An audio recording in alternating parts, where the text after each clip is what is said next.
Hello, remote learners. We are doing just a very short history class, or I'm sorry, science class this morning. We had 4 of them, so that kind of cut down on our minutes in class.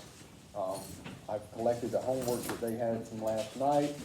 We're now going to do a very short lesson, and then we're going to watch about 4 very short videos. I think all of them together is less than 10 minutes. And then they do not have homework tonight. You will not have homework tomorrow night, obviously. So that's where we are. All right. What we're talking about today is using space science on Earth. A number of things throughout the time that the space NASA was developed and started coming up with all these really cool instruments to use in space. People have adapted them to be used for everyday life. Okay? So it's kind of a twofer. This talks about how you have probably used a joystick to play a video game. Well, a joystick is a great way to control images on a screen. It's easy to use because it's designed to fit your hand just right. Joystick controllers have been used many uses besides video games. They're so well engineered that people with disabilities can use them to propel a wheelchair. If you know anyone that's in one of the motorized wheelchairs, they have like a big joystick that they can actually drive that thing and maneuver it. Okay, the joystick was invented for controlling airplanes. Old airplanes back, they actually had joysticks. The single wings and all that, instead of having the little steering wheel things they actually have a joystick. Okay? Yeah, it was really hard to control them, and only a really experienced pilots could fly them because it was a lot harder to control that kind of plane with just a joystick. Yeah, he said that only experienced pilots could control them very well with a joystick. I would imagine that's correct. The joystick was invented by controlling airplanes, later improved by NASA for the space program. Apollo astronauts used the joystick to operate a lunar rover on the moon, from the surface of the moon to the video games on Earth. That's not such a stretch, okay?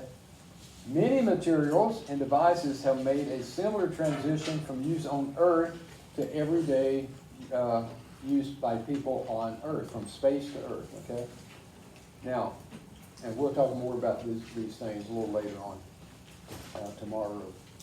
Astronauts who travel in space face conditions that are very different from those on Earth. Okay? Conditions in space that differ from those on Earth includes vacuum, extreme temperatures, and microgravity. Okay? What's that? We're going to talk about that. Many types of engineers and scientists have worked together to respond to these challenges of space.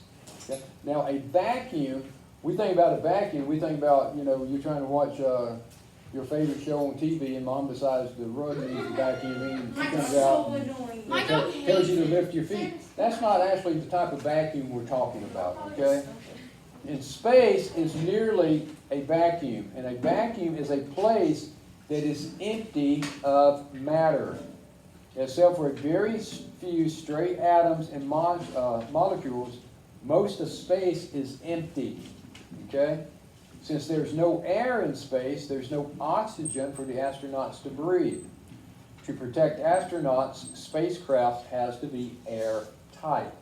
Okay? And they make it airtight. They use all kinds of seals and gaskets and all kinds of things to really help seal that thing down. Okay? Because there is no air, there is nothing to hold the sun's heat. In direct sunlight, the surface of a spacecraft will heat up to very high temperatures. But when in the shadows, the temperature will fall to a very low level. It gets really cold. So a spacecraft must be well insulated to protect astronauts against the extreme temperatures. If you went home right now and removed a piece of the wall in your house, like the outside wall, you would find probably this really pink, fuzzy pink stuff. Yeah, kind of fuzzy, very itchy. It's made out of fiberglass, actually. And it's thick. okay? And you got that in the walls. All on, especially the outside walls. Some of you might have to have it on the inside walls if your parents bought the house, had the house built and had it designed that way. But you've got all this insulation on the outside walls. You've also got it underneath the house. You've got it up in the attic, okay? And what it does is it insulates the house, and it helps keep, in the wintertime, it helps keep the heat in, and in the summer, it helps keep the AC in, okay? Okay, so is that why It's insulated, and that's kind of what they have to do to these spacecraft. They have to insulate them up really well to protect from extreme heat or extreme cold. Yes, Braxton? So we remodeled the bathroom this summer, and then I saw that stuff and it was inside. Okay, they said they did a little remodeling this summer and he got to see some of the insulation. Yes, Like, is that why, like, if you go to Zag or something, like, you have that pink stuff, like, going on? Is that why it's so hot? Like, is Yeah. it so hot? Most of the time it's Oh, like yeah, yellow up there too. okay. stuff. No, Yeah, yeah, mine's it can be yellow, it Mine's can be yellow, it can, yeah, talking about the color of insulation. Okay, microgravity. Okay, astronauts in orbit experience a feeling of weightlessness or microgravity. Their mass is the same as was on Earth, but on a scale, their weight would register 0. So in space, if you weigh 200 pounds on Earth and you were able to step on a scale out in space, You wouldn't budge. you wouldn't weigh anything because the gravity is not there.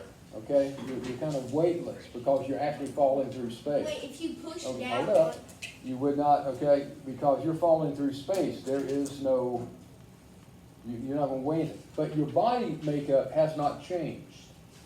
Okay, you're still the same body makeup. You come back to Earth, you still want to weigh 200 pounds. Okay, nothing changed as far as your makeup of the body. It's just the amount of gravitational pull. Okay, yes. I just wanted to say on insulation that you can actually recycle trash into insulation. Yeah. That's Okay. what. We learned about recycling insulation. We just burn trash. Cool. You're right. Absolutely right. Okay.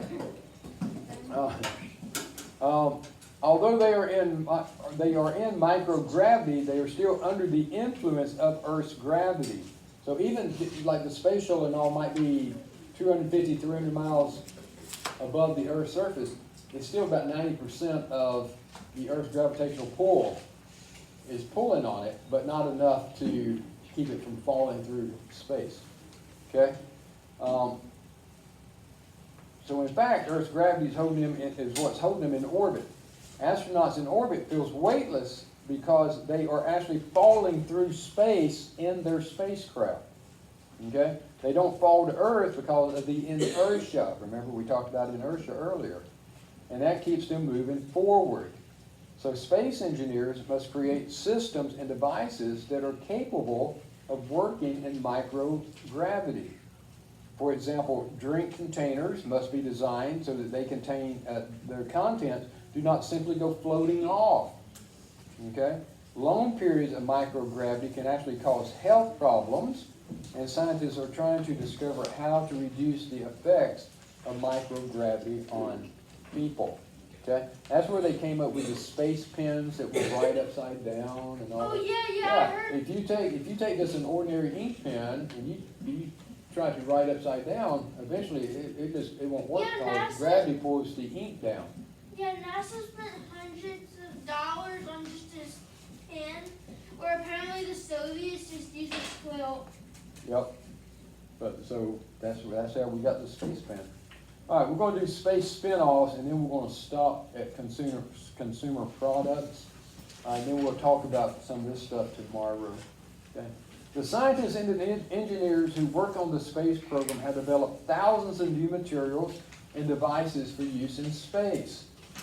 Many of these items have proved useful on Earth as well. An item that was used or has use on Earth but was originally developed for use in space is called a space spin-off. Okay? Often such spin-offs are modified somewhat to be used on Earth. The space program has developed thousands of products that affects many aspects of modern society, including consumer products, new materials, medical devices, and communication satellites. So all this started, a lot of it was invented by NASA for use in space, but then was adapted that we could use it on Earth also. But it's really pretty cool that they work hand in hand like that. Okay? All right. Bye.